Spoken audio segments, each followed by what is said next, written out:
സത്യസന്ധമല്ലാത്ത കാര്യങ്ങൾ പറഞ്ഞിട്ട് അത് പരിശുദ്ധാത്മാവ് പറയിപ്പിച്ചതാകുന്നു എന്ന് സമർത്ഥിച്ചാൽ അത് ദൈവത്തെ അവഹേളിക്കുകയല്ലേ?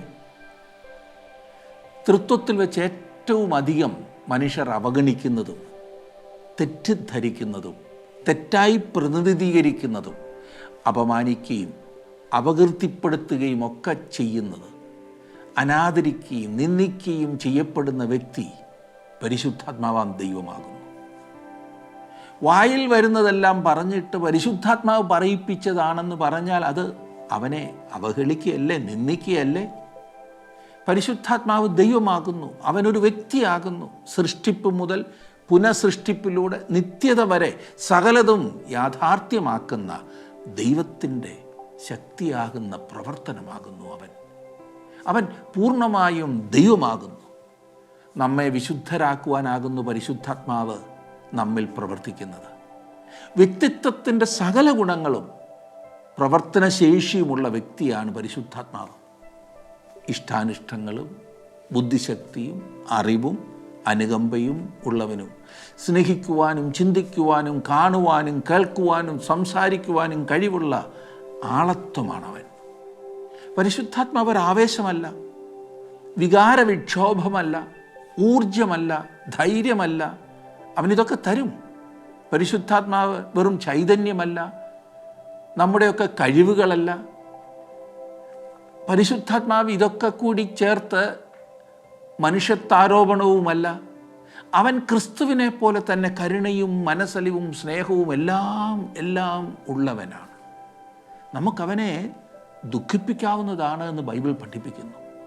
പരിശുദ്ധാത്മാവ് ഒരു വ്യക്തിയായി വന്ന് യേശു ഈ ഭൂമിയിൽ ഇപ്പോൾ ഉണ്ടായിരുന്നുവെങ്കിൽ നമുക്ക് ചെയ്തു തരുന്നതെല്ലാം ചെയ്യുവാൻ മനസ്സോടെ കാത്തിരിക്കുന്നു. ഈ ലോകത്തിലെ തൻ്റെ വേല അവസാനിപ്പിക്കുന്നതിന് മുൻപ് കർത്താവ് തൻ്റെ ശിഷ്യന്മാർക്ക് വാഗ്ദാനം ചെയ്തത് അതത്രേ.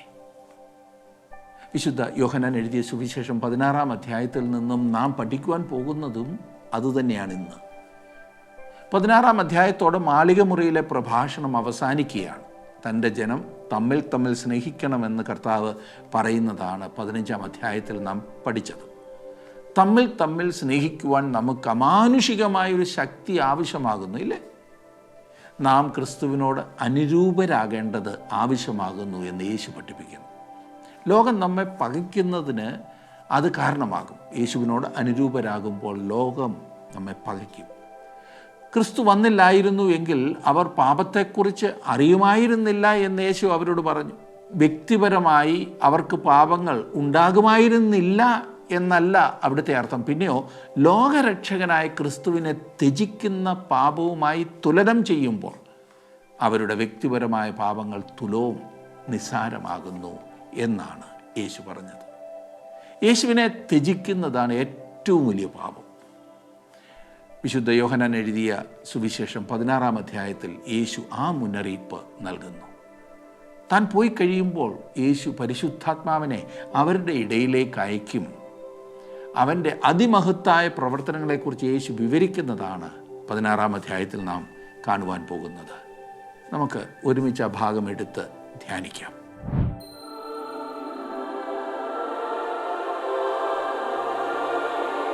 പതിനാറാം അധ്യായത്തിൻ്റെ 1-ാം വാക്യത്തിൽ നാം കാണുന്നു, നിങ്ങൾ ഇടറിപ്പോകാതിരിപ്പാൻ ഞാനിത് നിങ്ങളോട് സംസാരിച്ചിരിക്കുന്നു. 15-ാം അധ്യായത്തിൽ പറഞ്ഞിരിക്കുന്ന കാര്യങ്ങളെക്കുറിച്ചാണ് ഇത് നിങ്ങളോട് സംസാരിച്ചിരിക്കുന്നു എന്ന് യേശു ഇവിടെ സൂചിപ്പിക്കുന്നത്. 16-ാം അധ്യായത്തിൻ്റെ 1, 2, 3 വാക്യങ്ങളിൽ നാം കാണുന്നത്, അവർ നിങ്ങളെ പള്ളിഭ്രഷ്ടരാക്കും, അത്രയുമല്ല നിങ്ങളെ കൊല്ലുന്നവൻ എല്ലാം ദൈവത്തിന് വഴിപാട് കഴിക്കുന്നു എന്ന് വിചാരിക്കുന്ന നാഴിക വരുന്നു. അവർ പിതാവിനെയും എന്നെയും അറിയായകൊണ്ട് ഇങ്ങനെ ചെയ്യും. തങ്ങൾക്ക് ഈ വക കാര്യങ്ങൾ സംഭവിക്കുമ്പോൾ അവർ ഇടറിപ്പോകുവാൻ ഇടയാകരുത് എന്നതായിരുന്നു കർത്താവിൻ്റെ ഈ ഉപദേശം കൊണ്ടുള്ള ഉദ്ദേശം. സംഘടനകളുടെ നേതാക്കന്മാർ തങ്ങളുടെ സംഘടനയുടെ മഹത്വകരമായ ഭാവിയെക്കുറിച്ച് ചിത്രീകരിക്കുവാൻ തൽപരരാകുന്നത് സാധാരണയാണില്ലേ? ഏറ്റവും പ്രയോജനകരമായതിനെ ഉയർത്തിക്കാണിക്കുകയും പ്രയാസങ്ങളെയും നഷ്ടങ്ങളെയും ത്യാഗങ്ങളെയും മറച്ചുപിടിക്കുകയുമാണ് ലോകത്തിൽ കണ്ടുവരാറുള്ള പ്രവർത്തന രീതി. നാളെ നാം ആരാകും എന്നവർ വാതോരാതെ സംസാരിക്കും. എന്നാൽ നമ്മുടെ കർത്താവിൻ്റെ രീതി അതിൽ നിന്നും എത്രയോ വ്യത്യസ്തമാണ്. നമുക്ക് സ്ഥലമൊരുക്കുവാൻ പോകുന്ന നമ്മുടെ കർത്താവ് നമ്മെ അവൻ്റെ അടുക്കൽ ചേർത്തുകൊള്ളുമെന്ന് 14 അധ്യായത്തിൽ നമ്മുടെ കർത്താവ് പറഞ്ഞിട്ടുണ്ട്. എന്നാൽ നാം അവനെ അനുഗമിക്കുന്ന പക്ഷം സകലവും ത്യജിക്കുക എന്നതാണ് അതിൽ അർത്ഥമാക്കുന്നത് എന്നും യേശു പറഞ്ഞിട്ടുണ്ട്. കുറുനരികൾക്ക് കുഴിയും ആകാശത്തിലെ പറവുകൾക്ക് കൂടുമുണ്ട്, മനുഷ്യപുത്രനോ തല ചായ്പാൻ ഇടമില്ല എന്ന് അവൻ പറഞ്ഞു. നാം അവനെ അനുഗമിക്കുന്നുവെങ്കിൽ നാം നമ്മുടെ ക്രൂശ് ചുമന്നുകൊണ്ട് അവനെ അനുഗമിക്കേണ്ടതാണ് എന്നും അവൻ അരുളി ചെയ്തു. ഇവിടെ നാം അവനോടുകൂടെ കഷ്ടം സഹിച്ചാൽ അവിടെ അവനോടുകൂടെ വാഴും. അവൻ നിന്ദിക്കപ്പെടുകയും ത്യജിക്കപ്പെടുകയും ചെയ്തു. അവൻ വ്യസനപാത്രമായും രോഗം ശീലിച്ചവനായും ഇരുന്നു. തന്നെ അനുഗമിക്കുന്നവൻ ലോകത്തിൽ ആയിരിക്കുമെങ്കിലും ലോകക്കാരായിരിക്കുകയില്ല എന്നും ലോകം അവരെ പകയ്ക്കുമെന്ന് കർത്താവ് അവരോട് പറഞ്ഞു. അവയെല്ലാം അവൻ നല്ലവണ്ണം വ്യക്തമാക്കി. അവൻ്റെ അനുഗാമികൾക്ക് ഇവിടെ ജീവിതം പ്രയാസമില്ലാത്തതായിരിക്കുമെന്ന് അവൻ ഒരിക്കലും പറഞ്ഞിരുന്നില്ല. എന്നാൽ പ്രഖ്യാപിത സഭ ക്രിസ്തുവിൻ്റെ നിലപാട് കൈക്കൊള്ളുന്നതിന് പകരം ലോകത്തിൽ ഇടപെട്ട് ലോകത്തെ വ്യത്യാസപ്പെടുത്തുവാൻ പോകുകയാണ് എന്ന് അവകാശവാദം മുഴക്കുകയാണ് ചെയ്യുന്നത്. എന്നാൽ 1900 വർഷങ്ങൾ കഴിഞ്ഞെങ്കിലും സഭയ്ക്ക് അത് കഴിഞ്ഞിട്ടില്ല എന്നതത്രേ വാസ്തവമില്ലേ? അവരുടെ ശ്രമത്തിലെല്ലാം ഇപ്പോഴും മതത്തെ ലോകത്തിന് ആകർഷകവും സ്വീകാര്യവുമാക്കുവാൻ ശ്രമിച്ചുകൊണ്ടാണ് ഇരിക്കുന്നത്. എന്നെ ശ്രദ്ധിക്കുന്ന പ്രിയ സുഹൃത്തെ, താങ്കൾ ദൈവവചനത്തിന് വേണ്ടി നിലകൊള്ളുമെങ്കിൽ ലോകം താങ്കളെ സ്നേഹിക്കുകയില്ല എന്ന് താങ്കൾക്ക് കാണുവാൻ കഴിയും. ക്രിസ്തുവിന് അനുഭവിക്കേണ്ടി വന്ന ശത്രുത താങ്കൾക്കും അനുഭവിക്കേണ്ടതായി വരും. നിങ്ങൾ ഇടറിപ്പോകാതിരിപ്പാൻ ഞാനിത് നിങ്ങളോട് സംസാരിച്ചിരിക്കുന്നു എന്നാണ് ഭാവിയിൽ നാം കാണുവാൻ പോകുന്ന, അല്ലെങ്കിൽ ഭാവിയിൽ സംഭവിപ്പാൻ പോകുന്നത് എന്ന് ശിഷ്യന്മാർക്ക് മനസ്സിലാക്കി കൊടുത്തുകൊണ്ട് അവരെ നേരത്തെ തന്നെ ശക്തീകരിക്കുന്നതിന് വേണ്ടി മുന്നറിയിപ്പ് നൽകുകയാണ് കർത്താവ് ചെയ്തത്. അവൻ അവരെ അവസാനത്തോളം സ്നേഹിച്ചു എന്ന് നാം കാണുന്നു. താൻ അവരോടുകൂടെ ഉണ്ടായിരിക്കുമെന്നും അവൻ അവരോട് അരുളി ചെയ്തു. എന്താണ് അവർക്ക് അഭിമുഖീകരിക്കേണ്ടതായിട്ടുള്ളത്? ആ കാര്യവും അവൻ അറിയാം. താൻ മുഖാന്തരം ഇടറേണ്ടതായ അവസരം അവർക്കുണ്ടാകുമെന്ന് യേശു അറിഞ്ഞിരുന്നു. ആ രാത്രി തന്നെ പത്രോസ് അവനെ തള്ളിപ്പറയും എന്ന് യേശു അറിഞ്ഞിരുന്നു. എന്താണ് അവർക്ക് സംഭവിക്കാൻ പോകുന്നത് എന്ന് അവർക്ക് മനസ്സിലാക്കി കൊടുത്തത് അവരെ ശക്തീകരിക്കുന്നതിനും അതിലെല്ലാറ്റിലും താൻ അവരെ നിലനിർത്തും എന്ന് മനസ്സിലാക്കേണ്ടതിനും അത്രേ. ഈ കാര്യങ്ങൾ അവൻ തൻ്റെ ശിഷ്യന്മാരോട് പറഞ്ഞത് അതിനത്രേ. അവർക്ക് ദൈവത്തോടുള്ള ഉത്തരവാദിത്വം ഉറപ്പാക്കേണ്ടതിനാണ് അവൻ മുമ്പ് കൂട്ടി ഈ വിവരങ്ങളൊക്കെ അവരെ അറിയിച്ചത്. അവൻ അവരോട് പറയുകയാണ്, അവർ നിങ്ങളെ പള്ളിഭ്രഷ്ടരാക്കുമെന്ന്. പള്ളിയിൽ നിന്ന് പുറന്തള്ളും എന്നർത്ഥം. ഒരു യഹൂദനെ സംബന്ധിച്ചിടത്തോളം അക്കാലത്ത് പള്ളിഭ്രഷ്ടൻ ആയിത്തീരുക എന്നത് ഏറ്റവും നിന്ദ്യമായ കാര്യമായിരുന്നു. കർത്താവായ യേശു ക്രിസ്തുവിന് വേണ്ടി നിലകൊള്ളുമ്പോൾ അവർക്കും അതുതന്നെയാണ് അനുഭവിക്കേണ്ടി വരുന്നത്. യഹൂദന്മാർ അവരെ ദൈവാലയത്തിൽ നിന്ന് പുറത്താക്കും. എന്നെ ശ്രദ്ധിക്കുന്ന പ്രിയ സുഹൃത്തെ, താങ്കൾ കർത്താവിന് വേണ്ടി നിലകൊള്ളുവാൻ തീരുമാനിച്ചാൽ അത് താങ്കൾക്ക് ഏറ്റവും വിലപ്പെട്ടൊരു തീരുമാനമായിരിക്കും എന്ന കാര്യം ഞാൻ വീണ്ടും ഓർപ്പിക്കട്ടെ. പകയുടെ ഉൽപ്പത്തി എവിടെയാകുന്നു എന്ന് യേശു വീണ്ടും അവരെ പഠിപ്പിക്കുകയാണ്. അവർ പിതാവിനെ അറിയായ്ക കൊണ്ടും യേശുക്രിസ്തുവിനെയും അറിയുന്നില്ല എന്ന്. അതുകൊണ്ടാണ് ലോകം ദൈവവചനത്തെയും വെറുക്കുന്നത്. യഥാർത്ഥ വിശ്വാസിയെ ലോകം പകയ്ക്കുന്നതിൻ്റെ കാരണവും അതത്രേ. 4-ാം വാക്യത്തിൽ നാം കാണുന്നു, അതിൻ്റെ നാഴിക വരുമ്പോൾ ഞാൻ അത് നിങ്ങളോട് പറഞ്ഞിട്ടുണ്ടെന്ന് നിങ്ങൾ ഓർക്കേണ്ടതിന് ഇത് നിങ്ങളോട് സംസാരിച്ചിരിക്കുന്നു. ആദിയിൽ ഇത് നിങ്ങളോട് പറയാഞ്ഞത് ഞാൻ നിങ്ങളോടുകൂടെ ഇരിക്കൊണ്ടത്രേ. എന്താണ് സംഭവിപ്പാൻ പോകുന്നത് എന്നവരെ അറിയിക്കുകയും അതിനുവേണ്ടി അവരെ തയ്യാറാക്കുകയുമാണ് യേശു ചെയ്യുന്നത്. അതെ സുഹൃത്തെ, കർത്താവ് എല്ലായ്പ്പോഴും നമ്മെ തയ്യാറാക്കുകയാണ് ചെയ്യുന്നത്. ദൈവത്തിൻ്റെ രീതി അതാകുന്നു എന്ന് എൻ്റെ കഴിഞ്ഞ കാലത്തിലെ അനുഭവങ്ങളിൽ നിന്നും എനിക്ക് മനസ്സിലാക്കുവാൻ കഴിഞ്ഞിട്ടുണ്ട്. എന്നെ തയ്യാറാക്കുകയാണ്. ഭാവിയിൽ സംഭവിപ്പാനിരിക്കുന്നതിന് വേണ്ടി കർത്താവ് നമ്മെ പരിശീലിപ്പിക്കുകയും തയ്യാറാക്കുകയും ചെയ്യുന്നു എന്ന് മറ്റുള്ളവരുടെ അനുഭവത്തിൽ നിന്നും സ്വന്തം അനുഭവത്തിൽ നിന്നും മനസ്സിലാക്കുവാൻ കഴിയുന്നു. 5-ാം വാക്യത്തിൽ, ഇപ്പോഴോ ഞാൻ എന്നെ അയച്ചവൻ്റെ അടുക്കൽ പോകുന്നു, നീ എവിടെ പോകുന്നു എന്ന് നിങ്ങൾ ആരും എന്നോട് ചോദിക്കുന്നില്ല. യേശു എവിടെ പോകുന്നു എന്ന് ശിമോൻ പത്രോസ് ചോദിച്ചു എന്നത് വാസ്തവം തന്നെ. എന്നാൽ ഒരു കൊച്ചുകുട്ടിയുടെ ചോദ്യമാണ് അവൻ ചോദിച്ചത്. അതാണ് വാസ്തവത്തിൽ എന്താണ് സംഭവിക്കാൻ പോകുന്നത് എന്ന കാര്യം ആരും തന്നെ ഗ്രഹിച്ചിട്ടില്ല എന്നത്രേ കർത്താവ് പറയുന്നത്. ആത്മീയമായ വിവേചന ശക്തി ഉപയോഗിച്ചുകൊണ്ട് ആരും തന്നെ ബുദ്ധിപരമായ ചോദ്യം ഇതേവരെയും ചോദിച്ചിട്ടില്ല. 6-ാം വാക്യത്തിൽ, എങ്കിലും ഇത് നിങ്ങളോട് സംസാരിക്കൊണ്ട് നിങ്ങളുടെ ഹൃദയത്തിൽ ദുഃഖം നിറഞ്ഞിരിക്കുന്നു. ഏതെങ്കിലും ഒരു സംഭവം യാതൊരുത്തരെയും ദുഃഖിതരോ നിരാശിതരോ ആക്കിക്കൂടാത്തതത്രേ. പ്രിയപ്പെട്ടവരുടെ വേർപാട് എന്നും നമ്മെ ദുഃഖത്തിൽ ആഴ്ത്തിക്കളയരുത്. ഏതെങ്കിലും അനുഭവം നമ്മെ തകർക്കരുത്. 7-ാം വാക്യത്തിൽ, എന്നാൽ ഞാൻ നിങ്ങളോട് സത്യം പറയുന്നു, ഞാൻ പോകുന്നത് നിങ്ങൾക്ക് പ്രയോജനം. ഞാൻ പോകാഞ്ഞാൽ കാര്യസ്ഥൻ നിങ്ങളുടെ അടുക്കൽ വരികയില്ല. ഞാൻ പോയാൽ അവനെ നിങ്ങളുടെ അടുക്കൽ അയക്കും. ഞാൻ പോകുന്നത് നിങ്ങൾക്ക് പ്രയോജനം, അഥവാ നിങ്ങൾക്ക് നല്ലത്. കർത്താവായ യേശു പോകുന്നത് എന്തുകൊണ്ടാണ് അവർക്ക് പ്രയോജനകരമായിരിക്കുന്നത്? അനേക കാരണങ്ങൾ എനിക്ക് പറയുവാൻ കഴിയും. കൂടുതൽ കാര്യങ്ങൾ നിങ്ങൾക്ക് ചിന്തിക്കുവാൻ കഴിയുമെന്നത്ര ഞാൻ കരുതുന്നത്. അവൻ ലോകത്തിലേക്ക് വന്നതിൻ്റെ ഉദ്ദേശം മരിക്കുക എന്നതായിരുന്നു എന്നതത്ര ഒരു കാരണം. മനുഷ്യപുത്രൻ ശുശ്രൂഷ ചെയ്യിക്കപ്പെടുവാനല്ല, ശുശ്രൂഷിപ്പാനും അനേകർക്ക് വേണ്ടി തൻ്റെ ജീവനെ മറുവിലയായി കൊടുക്കുവാനും അത്രേ വന്നത്. അത് അവൻ നിവർത്തിച്ചു. അത് നിവർത്തിച്ചു കഴിയുമ്പോൾ പിതാവിൻ്റെ അടുത്തേക്ക് അവൻ മടങ്ങിപ്പോകും. കാരണം ഏത് കാര്യത്തിനു വേണ്ടി തന്നെ അയച്ചുവോ അത് അവൻ നിവർത്തിച്ചു കഴിഞ്ഞിരുന്നു.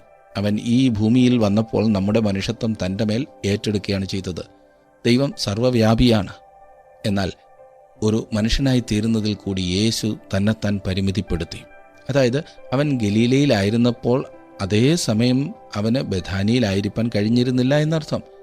അവൻ അവിടെ ഉണ്ടായിരുന്നുവെങ്കിൽ തങ്ങളുടെ സഹോദരൻ മരിക്കയില്ലായിരുന്നു എന്ന് മാർത്തയും മറിയും യേശുവിനെ ഓർമ്മിപ്പിച്ച കാര്യം ഓർക്കുന്നുണ്ടല്ലോ.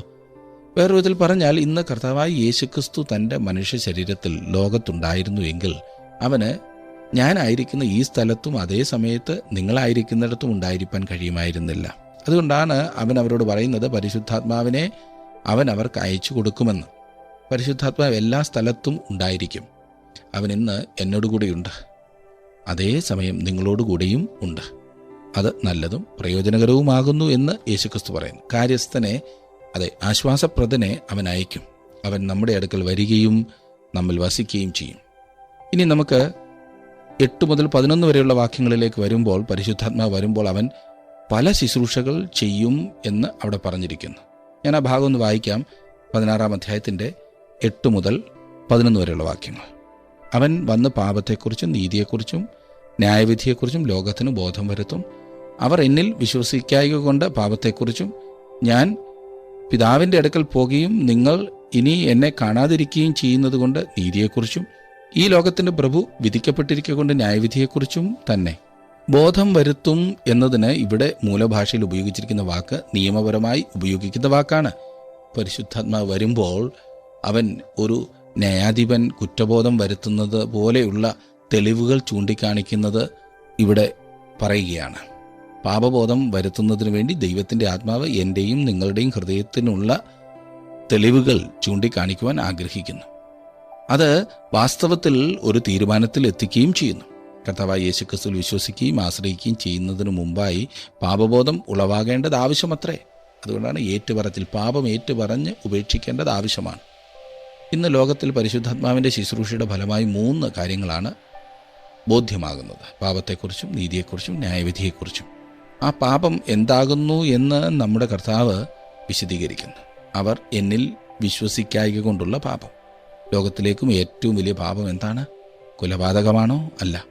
ഈ കാലത്ത് ഏറ്റവും വലിയ പാപികളാരാണ്? അത് ഒരുപക്ഷെ താങ്കളായിരിക്കാം. ഇന്ന് ജീവിച്ചിരിക്കുന്നതിൽ ഏറ്റവും വലിയ പാപി താങ്കൾ ഒരു നല്ലവനും നിയമമെല്ലാം അതുപോലെ അനുസരിച്ച് ജീവിക്കുന്ന ഒരു നല്ല പൗരനും ആകുന്നു എന്ന് താൻ പറഞ്ഞേക്കാം. എന്നാൽ താങ്കൾ ക്രിസ്തുവിനെ സ്വീകരിച്ചിട്ടുണ്ടോ എന്നതാണ് പ്രശ്നം. ആ വലിയ ചോദ്യത്തിന് മറുപടി കൊടുക്കണം. അവിശ്വാസം എന്നത് ഒരു അവസ്ഥയാണ്. താങ്കൾ ക്രിസ്തുവിനെ വിശ്വസിക്കാതെ ഇരിക്കുന്നുവെങ്കിൽ അതിന് പ്രതിവിധിയില്ല. അവർ എന്നിൽ വിശ്വസിക്കായ്ക കൊണ്ടുള്ള പാപം. താങ്കൾ അവനിൽ വിശ്വസിക്കുന്നില്ല എങ്കിൽ താങ്കൾ നഷ്ടപ്പെട്ടവനാണ് എന്ന് വളരെ സ്നേഹത്തോടും അതേസമയം സങ്കടത്തോടും പറയട്ടെ. അത് വളരെ ലളിതവും എന്നാൽ ഏറ്റവും പ്രധാനപ്പെട്ടതുമായ കാര്യമത്രേ. ഓരോ വ്യക്തിക്കും കൈക്കൊള്ളേണ്ട തീരുമാനമാണിത്.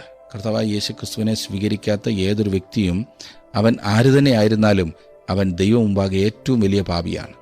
ഞാൻ വന്ന് അവരോട് സംസാരിക്കാതിരുന്നെങ്കിൽ അവർക്ക് പാപമില്ലായിരുന്നു എന്ന് കർത്താവ് പറഞ്ഞു. ഇപ്പോഴോ അവരുടെ പാപത്തിന് ഒഴികഴിവില്ല എന്ന് യേശു പറഞ്ഞ കാര്യം ഓർമ്മിക്കുക. സുവിശേഷം ഒരിക്കലെങ്കിലും കേട്ടിട്ടുള്ള ഓരോ വ്യക്തിയും കർത്താവായ യേശുക്രിസ്തുവിന് വേണ്ടി തീരുമാനമെടുക്കുന്നതിന് ഉത്തരവാദിത്തപ്പെട്ടവനാണ്. ക്രിസ്തുവിനെ ത്യജിക്കുന്നത് പാപമാണ്. ക്രിസ്തുവിനെ തള്ളിക്കളയുന്നതാണ് ഏറ്റവും വലിയ പാപം എന്ന് ഞാൻ ഓർപ്പിക്കട്ടെ. രണ്ടാമത്, അവൻ നീതിയെക്കുറിച്ച് ലോകത്തിന് ബോധം വരുത്തും. നമ്മുടെ അതിക്രമങ്ങൾ നിമിത്തം മരണത്തിന് ഏൽപ്പിച്ചും നമ്മുടെ നീതീകരണത്തിനായി ഉയർപ്പിച്ചും ഇരിക്കുന്ന കർത്താവായ യേശു എന്ന് റോമാലേഖനത്തിൽ നാം വായിക്കുന്നുണ്ടല്ലോ. അവൻ നീതിയെക്കുറിച്ച് നമുക്ക് ബോധം വരുത്തും. തൻ്റെ വേല പൂർത്തീകരിച്ചതിനാൽ യേശുക്രിസ്തു പിതാവിൻ്റെ അടുക്കലേക്ക് മടങ്ങിപ്പോയി. അവൻ ക്രൂശിൽ മരിച്ചപ്പോൾ ഒരു ന്യായവിധിയുടെ മരണമാണ് അവൻ മരിച്ചത്. അവൻ എൻ്റെയും താങ്കളുടെയും അകൃത്യങ്ങൾ തൻ്റെ മേൽ ഏറ്റെടുത്തു. നമ്മുടെ സ്ഥാനത്താണ് അവൻ മരിച്ചത്. നമ്മുടെ അതിക്രമങ്ങൾ നിമിത്തം അവനെ മരണത്തിന് ഏൽപ്പിച്ചു കൊടുത്തു. എന്നാൽ നമ്മുടെ നീതീകരണത്തിനായി അവനെ ഉയർപ്പിച്ചിരിക്കുന്നു. നമ്മുടെ പാപങ്ങൾ മറച്ചു കിട്ടണം എന്നതിനു വേണ്ടി മാത്രമല്ല, അവൻ്റെ നീതീകരണം കൂടിയാണ് നമുക്ക് ലഭിക്കേണ്ടത്. അവൻ മരിച്ചവരിൽ നിന്ന് ഉയർത്തെഴുന്നേറ്റത് എനിക്ക് നിങ്ങൾക്ക് നീതീകരണം ആവശ്യമായതിനാൽ അത് വളരെ പ്രധാനപ്പെട്ട സംഗതിയത്രേ. നമ്മുടെ പാപങ്ങൾ ക്ഷമിച്ചു കിട്ടി എന്നത് മാത്രം പോരാ.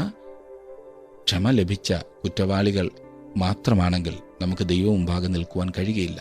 ക്രിസ്തു തൻ്റെ നീതീകരണം നമുക്ക് നൽകിയിരിക്കുന്നു. ഞാൻ ക്രിസ്തുവിനെ നേടേണ്ടതിനും ന്യായപ്രമാണത്തിൽ നിന്നുള്ള എൻ്റെ സ്വന്തം നീതിയല്ല, ക്രിസ്തുവിലുള്ള വിശ്വാസം മൂലം ദൈവം വിശ്വസിക്കുന്നവർക്ക് നൽകുന്ന നീതി തന്നെ ലഭിച്ച് അവനിൽ ഇരിക്കേണ്ടതിനുമെന്ന് ഫിലിപ്പി ലേഖനം 3-ാം അധ്യായത്തിൻ്റെ 9-ാം വാക്യത്തിൽ പൗലോസ് പറയുന്നു. അവൻ നമ്മുടെ പാപം എടുത്തു മാറ്റുക മാത്രമല്ല, തൻ്റെ നീതി നമുക്ക് നൽകുകയും ചെയ്യുന്നു.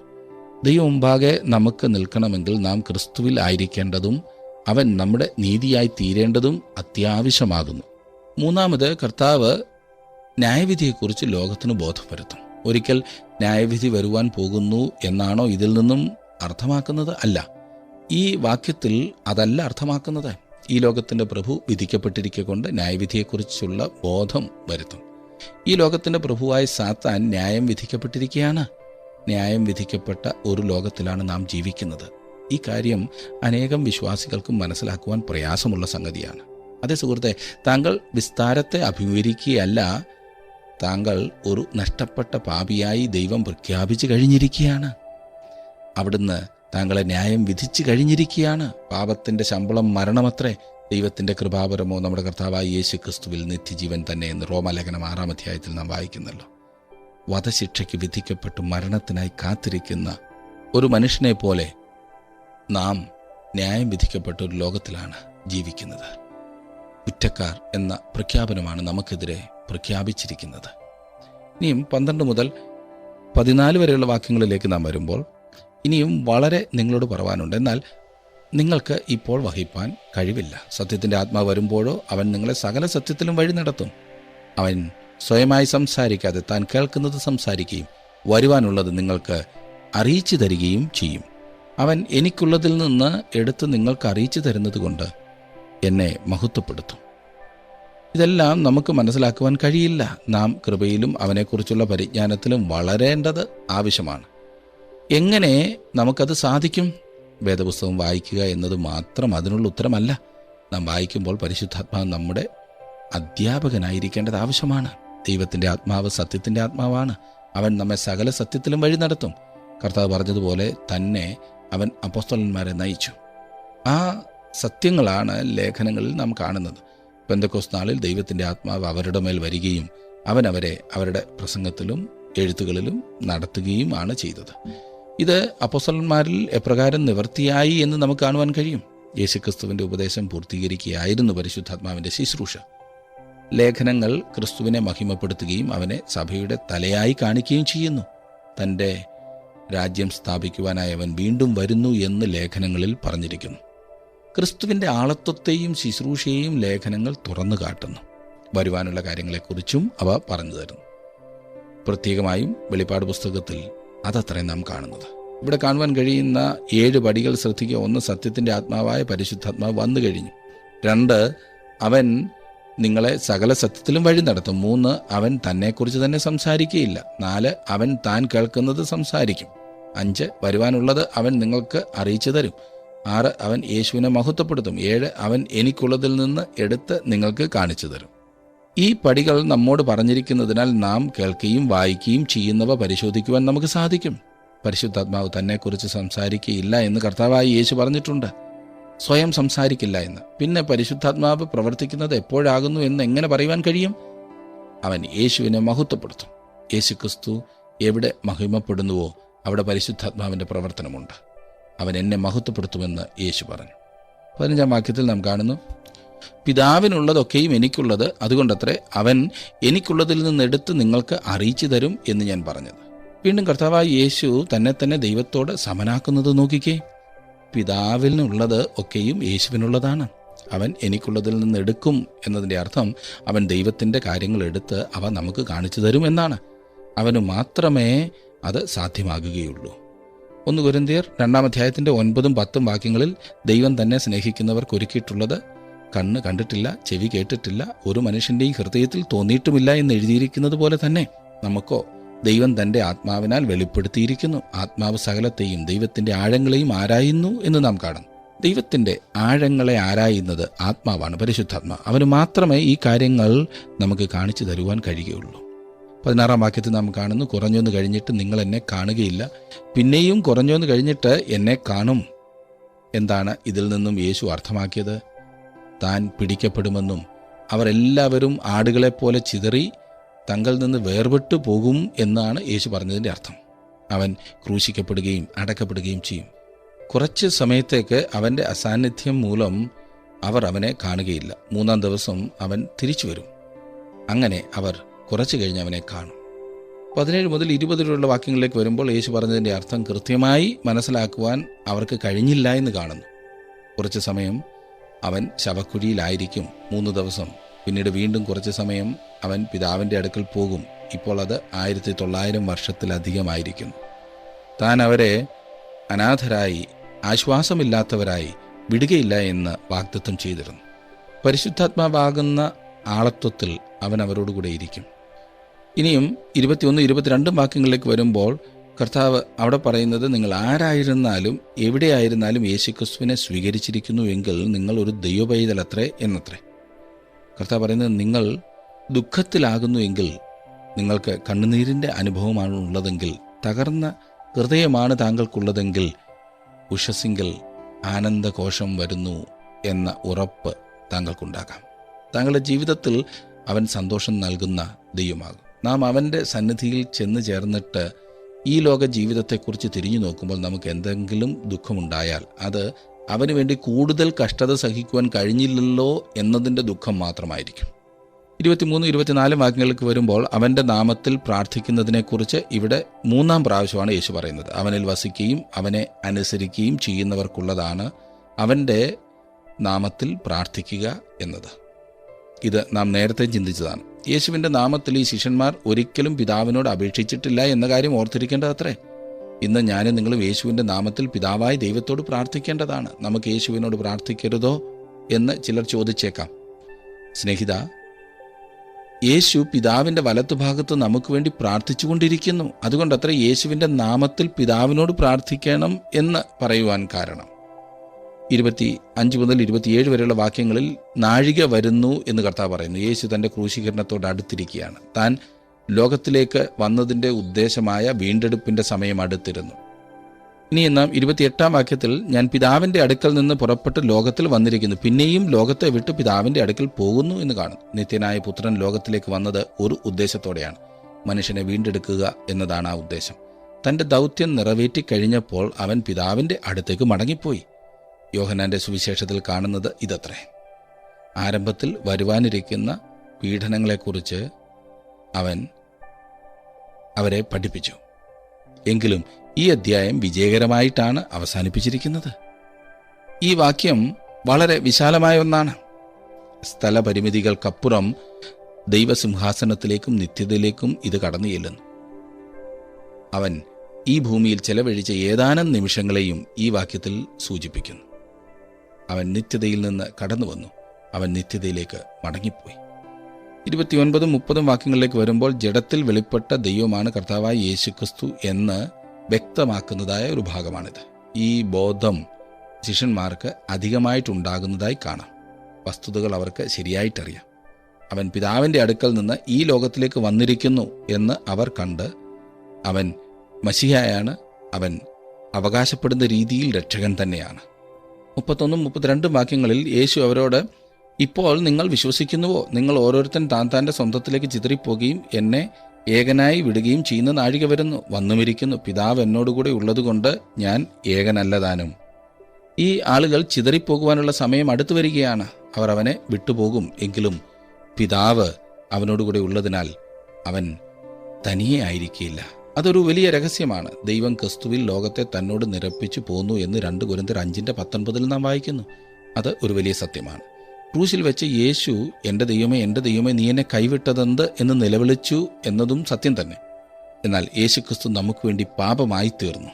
ആ സമയത്തും ദൈവം ക്രിസ്തുവിൽ ലോകത്തെ തന്നോട് നിരപ്പിക്കുകയായിരുന്നു.